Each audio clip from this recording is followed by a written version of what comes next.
વિવાદને પગલે રેસ્ટોરન્ટમાં તોડફોડ, 4ની ધરપકડ। વડોદરા શહેરના જેતલપુર રોડ પર આવેલી એક રેસ્ટોરન્ટમાં નાણાકીય લેવડ-દેવડના વિવાદને કારણે 4 વ્યક્તિઓએ મોટા પાયે તોડફોડ કરી હતી। અધૂરા કામના બાકી નાણાંને લઈને થયેલા ઝઘડાએ ઉગ્ર સ્વરૂપ ધારણ કરતા આરોપીઓએ રેસ્ટોરન્ટના ફર્નિચર અને અન્ય સામાનને નુકસાન પહોંચાડ્યું હતું। આ સમગ્ર ઘટના રેસ્ટોરન્ટમાં લગાવેલા સુરક્ષા કેમેરામાં કેદ થઈ ગઈ હતી, જેના આધારે પોલીસે વધુ તપાસ હાથ ધરી છે।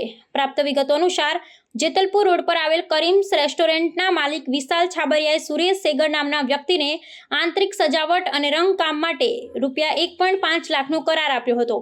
માલિક દ્વારા ₹1.10 લાખની ચૂકવણી કરી દેવામાં આવી હતી, પરંતુ સુરેશ સેગરને હાથમાં ઈજા થતા કામ અધૂરું રહી ગયું હતું। બાકી રહેલી 40,000ની રકમને લઈ બંને પક્ષો વચ્ચે વિવાદ સર્જાયો હતો, જે શનિવારે ઉગ્ર બન્યો। વિવાદ વગરતા સુરેશ સેગર તેના 3 સાથીદારો સાથે રેસ્ટોરન્ટ પહોંચ્યો અને માલિક સાથે બોલાચાલી બાદ તોડફોડ શરૂ કરી દીધી હતી। આરોપીઓ રેસ્ટોરન્ટમાં રહેલા ફર્નિચર અને રેફ્રિજરેટર સહિતના સામાનને ભારે નુકસાન પહોંચાડ્યું હતું।